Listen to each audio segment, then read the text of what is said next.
Greetings, friends. Good morning, and welcome to The Bright Side, your nutritional program dedicated to the understanding of the vast world of nutrition and nutritional supplementation. I'm your host, Pharmacist Ben, nutritional pharmacist from Boulder, Colorado. I specialize in using nutritional supplements where other healthcare practitioners use toxic pharmaceutical drugs and sometimes deadly medical procedures. If you suspect that there are natural nutritional roads to your vitality and health and well-being, and to addressing your health challenges, whatever they may be, but you don't know where to begin, you have come to the right place. As you listen to The Bright Side every day, you are more and more in control of your body, you are more and more knowledgeable, and you know you can overcome any health issue. That is why we are here every day on The Bright Side, helping clear up the sometimes confusing world of nutrition and nutritional supplementation. Over the last 29 years of practicing pharmacy, I've seen drug-free recoveries from diabetes and hypertension and obesity and skin diseases like psoriasis, eczema, rosacea, acne, digestive ailments, autoimmune issues of all kinds, recoveries that by the standards of modern medicine can only be called a miracle, but what is in the world of the body, what is in the world of biology, standard operating procedure, because the human biological system is a healing system. It's a regenerating system. It is designed divinely to heal and renew itself on a moment-to-moment basis. And while some folks may call that healing, renewing, regenerating system a miracle, it really is just the way the body works. If you have questions about health or nutrition or prescription drugs, we are here for you. We welcome your calls on The Bright Side. Let us help you change your life today. Let us help you change the lives of loved ones today. Give us a shout. Our number today and every day on The Bright Side is 844-236-6010, 844-236-6010. If you have questions about the longevity products, nutritional supplementation, something you may have heard about, read about, something somebody may have told you about, we can help you understand how to use nutrition, what nutrition is about, and what skincare is about as well. We've been talking about skincare here now for a few months. We'll continue talking about skin and skincare. 844-236-6010 is our number if you have questions or comments, or if you want to share a success story. 844-236-6010 is our number. If you want to purchase any of the longevity products, you can head over to my website, brightsideben.com, or my blog, pharmacistben.com, or my new blog, criticalhealthnews.com, all of which we update regularly with news stories as well as blog posts. You can also purchase longevity products right off the website. And if you like, you can sign up to join the Brightside Ben team right off the website, or you can call the phone team at 866-735-2470, 866-735-2470. Our number, 844-236-6010. We'll get your calls here, probably try to get to them anyway in the second segment, the back end of our second segment. Try to call in early so we can get to as many calls as possible, 844-236-6010. Last we spoke, we're talking about exercise and the nature of stress, the nature of leveraging stress, taking advantage of the stress response. As most people recognize, stress can potentially be a big problem, but at the same time, small amounts of stress are absolutely critical for growth, all growth. It's part of a tried or true aspect of physics that we talked about yesterday called complexity theory, that mathematically, scientifically demonstrates that living systems evolve into more functionality. They basically become bigger and stronger and better when they're under stress. Small amounts of stress followed by long, luscious rest. And what is stress? But destabilization. In fact, the word exercise actually means to destabilize, and exercise is what most of us think about when we think about stressing the body. Exercise is a type of stress in the body. Exercise is thus by nature destabilizing. It's why we hate it. And it's also why we love it. The body is designed to run best with a little bit of stress, a little bit of exercise, and the body will secrete and the brain will secrete happy hormones, pleasure hormones, opiates, endorphins, dopamine, all the good stuff, the stuff that makes us feel really good when we exercise. That way we're encouraged. The body encourages us to work out a little bit. And I said a little bit, and that's the key, a little bit. And all bodies benefit this way. Sick bodies, old bodies, young bodies, everybody's bodies benefit from a little bit of stress because all our bodies are really the same. And this idea that all our bodies are really the same is one of the most important and one of the most inspiring ideas in all of health. All bodies are the same. That means all bodies break down the same. That means all bodies heal the same way. If you've ever seen the Bodies exhibit, it goes around, I think it's still going around the country. It was going around the country in different museums. They show you how bodies look like under the skin.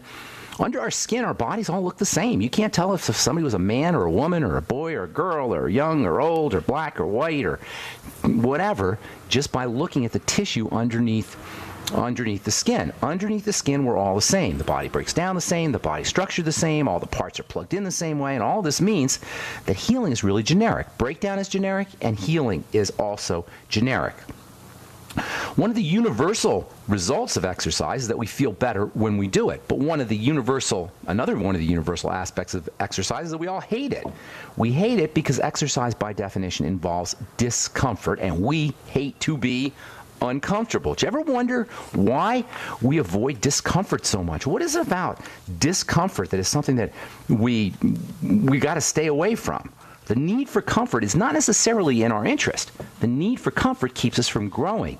The need for comfort keeps us from accessing the stress element that's associated with growing and getting bigger and getting better. There's a really cool book called The Power of Negative Emotion by Todd Kashdan and Robert Biswas-Diener. That's kind of a weird name here. Biswas-Diener, Biswas-Diener. And Todd Kashdan, Kashdan, The Power of Negative Emotions. Really cool book. And it talks about how our negative emotions aren't necessarily a bad thing. And there's a chapter in the book called The Rise of the Comfortable Class, which talks about our addiction to being comfortable, the origins of comfort addiction, and how this drive to be comfortable at all times doesn't necessarily serve us, especially when it comes to exercise. Because exercise is about discomfort. Exercise is about stress. Exercise is about destabilization. And the body's response to having its stability thrown off is to become better. It's to become more complex, to develop more fibers and mechanical structures, as well as the chemical components that keep us healthy and keep us strong, all in an effort to restabilize the system. So the body gets destabilized via exercise, and then it goes back into restabilizing via getting bigger and stronger and better. And it's this back and forth nature between stability and instability that keeps us growing, keeps us young, keeps us healthy. The body is always in this dynamic state of going back and forth. And in terms of our health, this back and forth can be thought of a cycling from breakdown to build up, to breakdown to build up, to breakdown to build up. The fancy way of saying build up in Latin is anabolism. The fancy way of saying breakdown in Latin is catabolism. And anabolism plus catabolism make up metabolism. Anabolism plus catabolism make up metabolism. Breakdown plus build-up lead to the sum total of breakdown or build-up, which is called metabolism. That's what our metabolism is. It's the sum total of chemistry in the body. And the most important thing to understand about this sum total of chemistry in the body is that the body is always in breakdown mode and it's always in build-up mode. It's always doing both, and it's the bottom line that counts. When we're young and when we're healthy and we're vital and we're strong, a little kid is in prime building mode, net building mode, net in the black, as I like to say. As we get older, not so much. We're net in the red. We break down, we're net in the red. If we're older, in a nursing home, convalescing, we're frail, we're net in the red, we're net breakdown. To exercise is to turn that equation around from net breakdown to net build up. Exercise shakes things up, and then the body is forced to stabilize itself. As far as the skin goes, which is what we've been talking about here, this breakdown and build-up process can be exploited just as well as it can be inside the body. We can use this breakdown and build-up phenomena, how breakdown leads to build-up, catabolism leads to anabolism, to improve the health and the look of the skin. This is what is meant by exercising the skin. I'm not talking now about exercising the skin muscle. I'm talking about exercising the skin itself, improving the extrusions of fibers, the extrusions of moisture factors, and actually improving the growth and the development of new skin cells. Skin exercise is the prime way to keep your skin looking healthy and young, and there are lots of ways to do it. We'll talk about some of these strategies, and we'll talk about some of the things that happen when you skin exercise when we come back from our break, and we'll take your phone calls as well. 844-236-6010 is our number. You are listening to The Bright Side on the Genesis Communication Network. I'm Pharmacist Ben. We'll be back right after this. All right, we're back on The Bright Side. 844-236-6010 is our number. Hang tight if you're on hold. We'll get to you here in a couple of minutes. Try to get you before we end our second segment. And if you'd like to speak to us, 844-236-6010 is our number. If you have a success story you'd like to share, you want to contribute to the conversation, or if you have a question about health or nutrition or prescription drugs or the longevity products or formulations or skincare products, we can help you. For you guys interested in purchasing any of my Truth Treatment skin health products, head over to truthtreatments.com. Take a specially long look at the retinol gel made with 5% retinol. You're not going to see that anywhere. In fact, 5% retinol is actually an equivalent to 0.05% retinoic acid, Retin A cream that you have to get, that you get in a pharmacy, and requires a prescription to get. Plus, you get 25% premium vitamin C, lipophilic fatty vitamin C in my Truth Retinol Balm. You can find out all about it at truthtreatments.com. Also, check out the omega-6 healing cream, as well as our Truth Serum and Truth Balm, all at truthtreatments.com. If you're interested in purchasing any of the longevity products, you can head over to brightsideben.com or pharmacistben.com or criticalhealthnews.com and purchase products right off the website. You can call the Brightside Ben phone team as well at 866-735-2470. That's 866-735-2470, and ask them about joining the Brightside Ben team. Love to have you on my team and help spread the word about the importance of a good nutritional supplement program like the one designed by Dr. Wallach and all the folks at Longevity. Okay, we're talking skin health. And one of the things that happens when you use skin exercise strategies, especially alpha hydroxy acids, which I love, glycolic acid and lactic acid. There's other ways you can stimulate the skin or turn the skin on.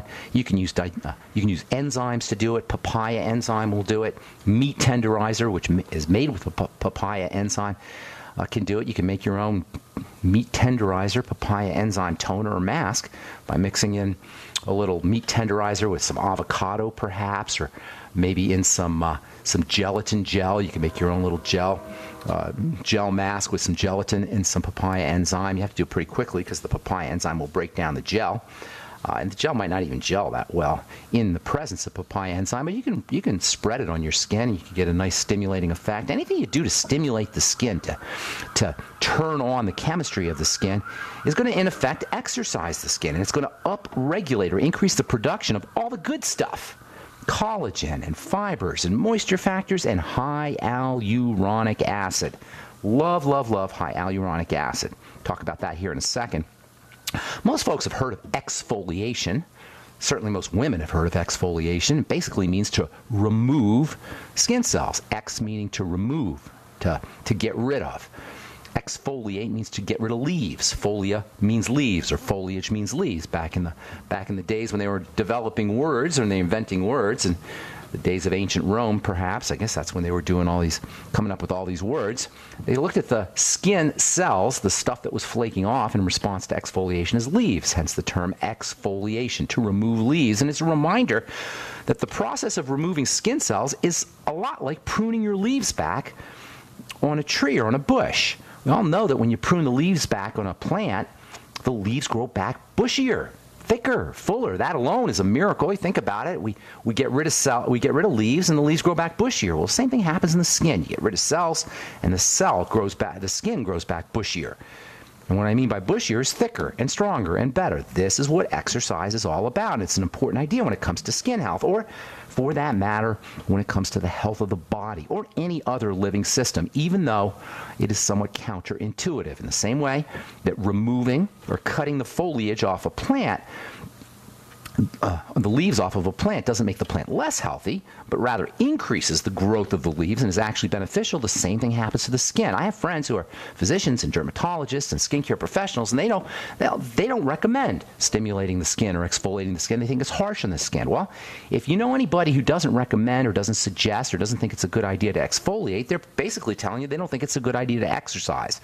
And we all know that nobody would ever say that. Exfoliation is exercise in the sense that it stimulates the growth of things, and it is a key thing to do. It's very, very important if you want to have healthy, beautiful skin. And who doesn't? One of the most important components of the skin that gets upregulated or stimulated when we exercise the skin with alpha hydroxy acids, glycolic acid, lactic acid, acetic acid, apple cider vinegar, lemon juice. There's so many different ways you can do this.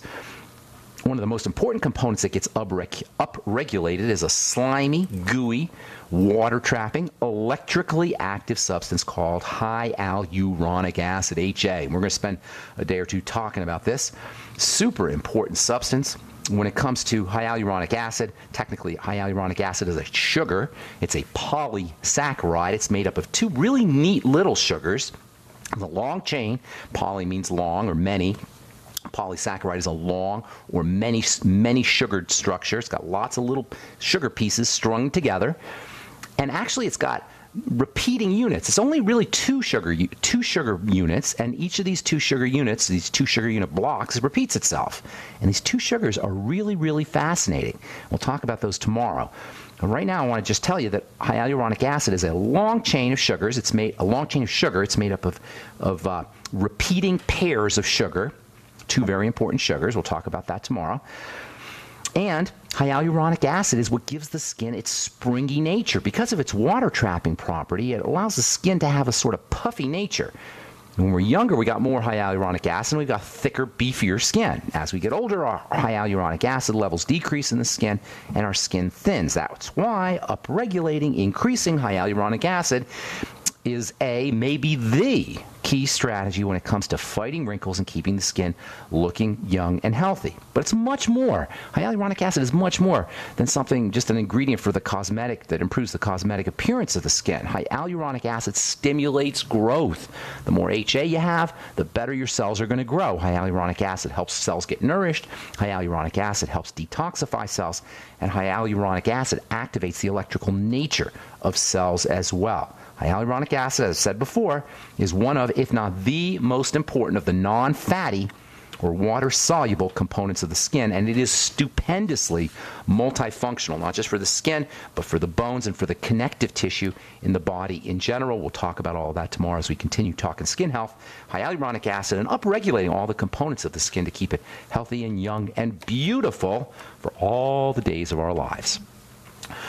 All right, 844-236-6010 is our number. Got some lines open for you. Time to hit our phones. If you're on hold, hang tight. We'll get to our calls here right now, and then continuing through the next half hour. On the bright side, let's go to New Hampshire and welcome Brian to the bright side. Good morning, Brian. How you doing? I'm doing great, Ben. I love your monologue as always. It's always incredibly informative. Hyaluronic acid is something I didn't know about. But I called today in regards to my friend who's 25 years old and has been having such bad acid reflux to the point where he can't even hold down meals. That's terrible. He went to the doctor, and then they said, well, you're going to have to go see a specialist. Did they tell him he had a hernia by any chance? See, that's what I thought at first, but it's not. They're not sure what the problem is. But I told him, well, I wanted to go into apple cider vinegar and baking soda and try to give him a nutritional strategy. All right, hang tight. We got to take a break, Brian. We'll address acid reflux when we come back, okay? And if you're on hold, hang on. We'll get to you when we come back from our break, and we do have lines open for you, 844-236-6010. I'm Pharmacist Ben. You're listening to The Bright Side on the Genesis Communication Network. We'll be back after this. Okay, we are back on The Bright Side. Got lines open for you, 844-236-6010 is our number. Hang tight. If you're on hold, we'll get to you here momentarily. If you're interested in purchasing any of the longevity products, head over to my website, brightsideben.com or pharmacistben.com. You can purchase products right off the website. You can also go to criticalhealthnews.com, or you can call the Brightside Ben phone team at 866-735-2470. If you're interested in checking out my Truth Treatment products, retinol gel, omega-6 healing, healing balm, Truth Serum, or Truth Balm, you can head over to truthtreatments.com and order products right off the website, truthtreatments.com. Truthtreatments.com. Okay, we're talking to Brian, New Hampshire. Brian, you there? Yes, sir. All right, so let's talk a little bit of heartburn and acid reflux. Most important thing to recognize, Brian, and for everybody listening who's got acid reflux issues, that's when acid splashes back up through the stomach, up the esophagus, tastes lousy, feels awful. First thing to recognize is it's not an acid problem. It is a sphincter problem. A sphincter is a little round circular muscle that opens and closes. You got them throughout the body, and there's a sphincter that connects the esophagus to the stomach. So food goes down the esophagus. There's this little kind of circular muscle that opens and closes. It opens when you eat, and the food drops down in the stomach, and then it closes when there's when there's food in the stomach and you're not eating. And the idea is that it closes so that as the stomach is juggling around and moving around and crushing up the food and the acid is being secreted, nothing splashes back up. However, occasionally, as many folks know, that sphincter loosens up and stuff splashes back up. So does that make sense so far, Brian? Absolutely. Okay, so it's not an acid problem, it's a sphincter problem. Now, of course, the medical model, in its infinite non-wisdom, will use drugs to suppress the acid. This is not smart. Why? Because acid's important. Yes, it's uncomfortable when acid splashes back up, but that's not a reason to shut down its production. This is just a classic example of what's wrong with the medical model. In an effort to suppress symptomology, it shuts things down. And that means poison. I use the term poison all the time, because that's what I'm referring to. It shuts things down. Now, if you have heartburn or acid reflux, it feels awful. It tastes awful. It's a miserable experience, and I've had it occasionally. I know it's awful. So if you have it chronically, and I can only imagine how that must feel, you're going to want a symptomatic treatment. So symptomatic treatments, prescription drugs, have their place for symptomatic relief. But in the long term, if you're using these things long run, you're going to run into big problems. Specifically in the case of Prilosec and Nexium, you're not going to be able to absorb nutrients. Acid is important for absorbing nutrients, and you're not going to be able to digest your food. Acid is important for digesting food. The combination of lack of nutrition, of not being able to absorb your B complex and your minerals, is going to be a breakdown in the body. It's going to be an inability of the body to get energized. It's going to be an inability of the brain to stay healthy, and the heart to stay healthy, and the blood sugar system to process correctly. Not having enough stomach acid, by suppressing it, either if you're suppressing it pharmacologically or if you're just not making enough stomach acid, is a big, big problem.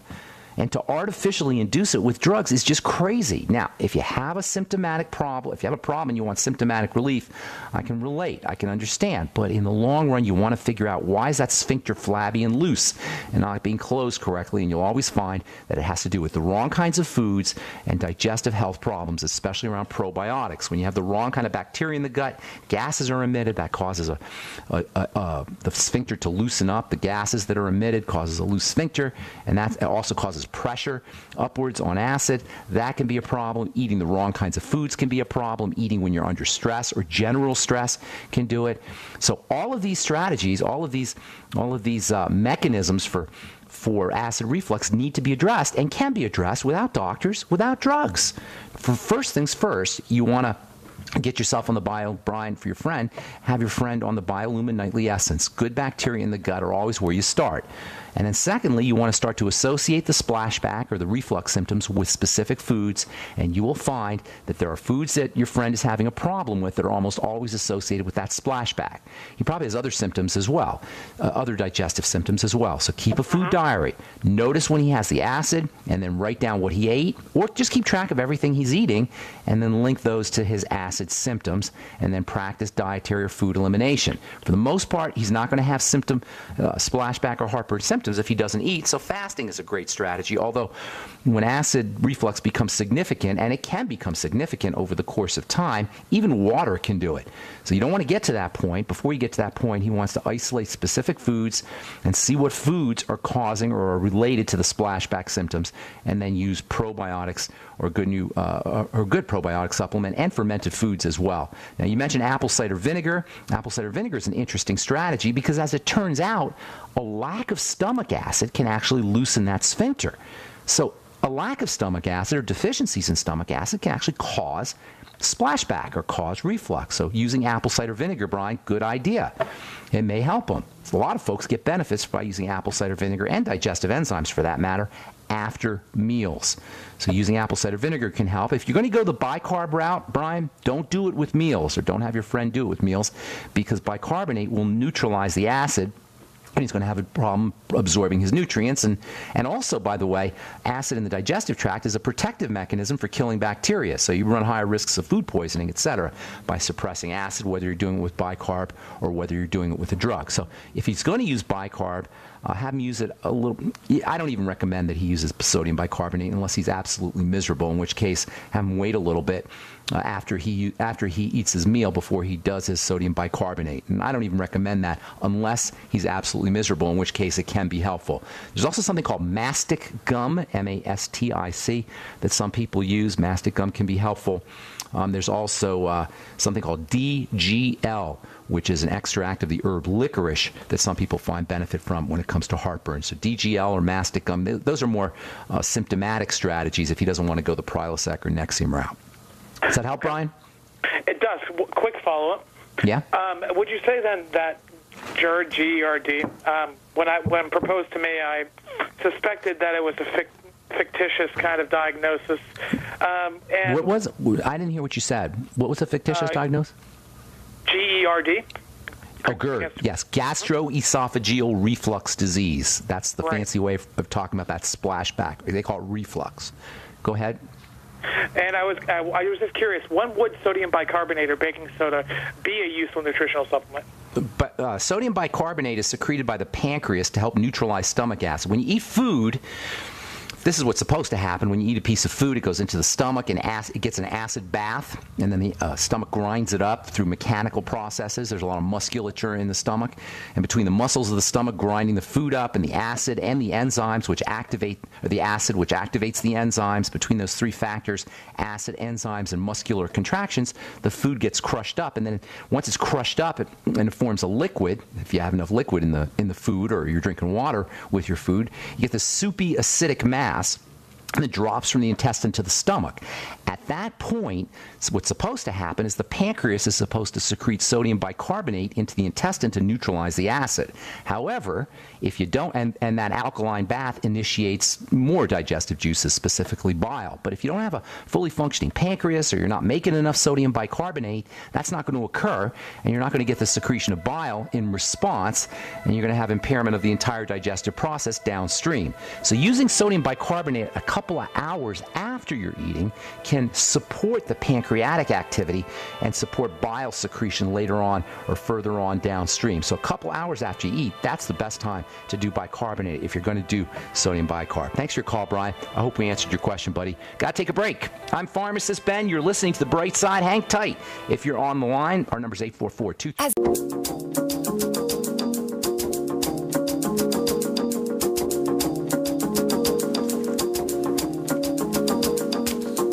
Okay, we are back on The Bright Side. I am Pharmacist Ben. 844-236-6010 is our number. We're talking skin health and the health of the body. We're taking all your questions, whatever you have, or success stories, if not questions, or if you just want to contribute to the conversation. 844-236-6010 is our number.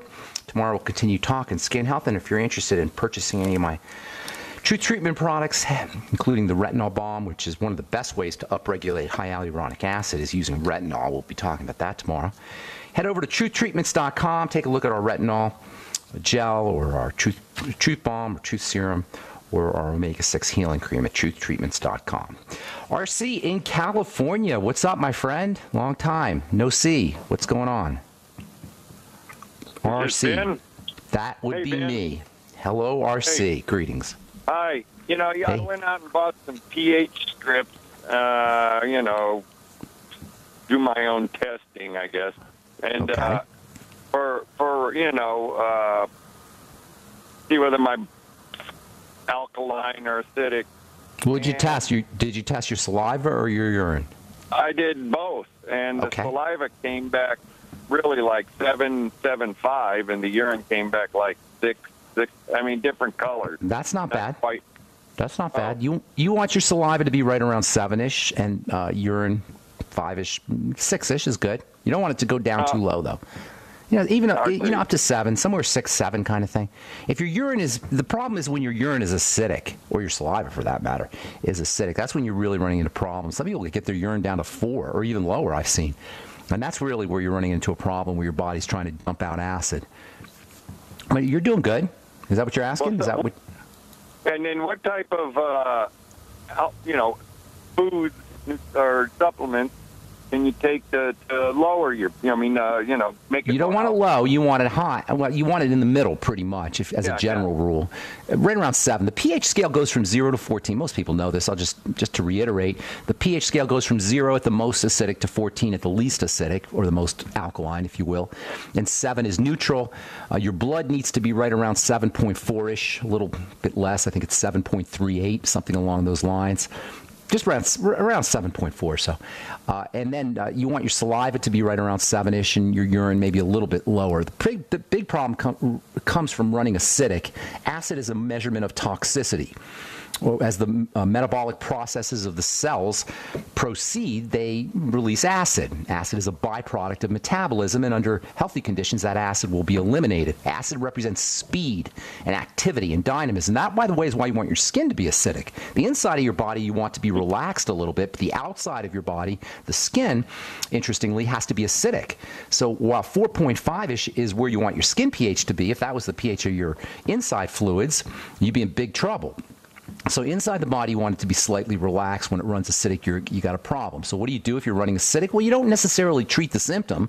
You don't treat the measurement. That's the way medicine works. It treats the number. Right. You don't want to treat the number. You want to treat why the body is acidic, and that usually means it's not getting rid of toxins or you're accumulating toxins. The fastest way to raise the blood pH has nothing to do with what you drink or eat. It has everything to do with what you breathe, and oxygen is how nature designed us to alkalinize. You don't need anything fancy to alkalinize. You don't need to spend money on a fancy alkaline water machine, or you don't have to buy alkaline water. Those are two fancy ways that marketers tell you to alkalinize your body. You don't need any nutrients necessarily, although minerals are important. Oxygen is the best way to alkalinize. So sitting on the couch and practicing your deep breathing techniques. This is why deep breathing is so important. It helps raise the blood pH.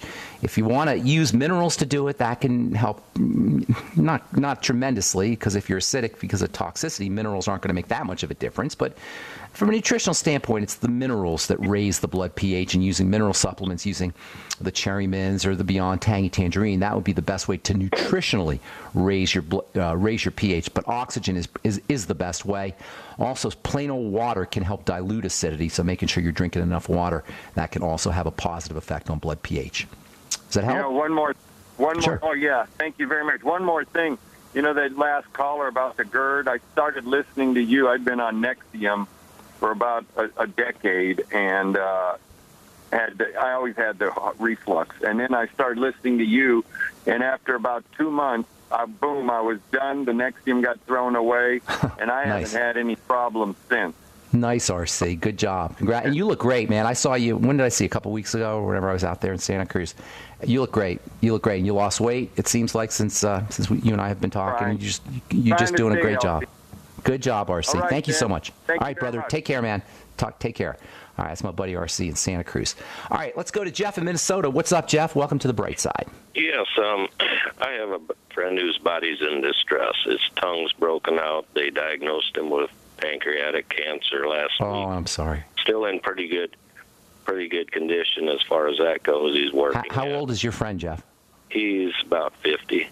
Oh, I'm so sorry to hear that. Yeah, pancreatic cancer it's the worst of all the cancers, and it's got the worst prognosis of all the cancers. The pancreas is a big bag of enzymes. That's its job, is to produce enzymes. It produces digestive enzymes and other enzymes. It's just once the pancreas goes down and it starts to release its enzymes, that's where it's just an awful situation. However, people do survive pancreatic cancer. It is the deadliest cancer, but people still survive it.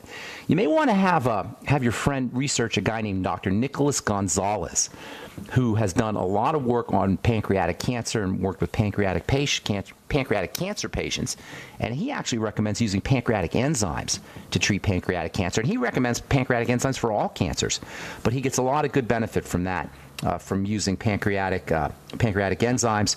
Also, digestive health strategies. The pancreas is largely a digestive organ. It also processes sugar. So using digestive strategies and using blood sugar stabilizing strategies. And of course, that means fasting, eliminating problem foods, and then using all his anti-sugar strategies, sweeties, magnesium, the amino acid taurine and arginine. Those can be helpful for processing sugar. Of course, keeping his sugar intake down to zero.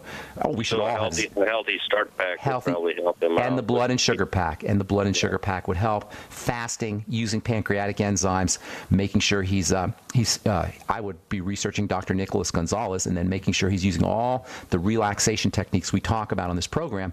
The body heals under conditions of relaxation, not under conditions of stress. So activating the relaxation or parasympathetic nervous system is important, using deep breathing techniques, massage, hot water, all the things we talk about for deactivating the stress response. Okay. Okay. God bless, Jeff. Good luck with everything. I hope that helps. Okay, let's see if we can get one more call in before we got to go. Eileen. Oh, we lost Eileen. I apologize. I think I may have hung up on Eileen. Eileen, if you're there, if you're listening, call back and we'll see if we can get you in, because now we got an empty board. I wanted to read this. I found this quote. It's called "The Man in the Arena" speech. It was from Teddy Roosevelt, and I think it's really cool.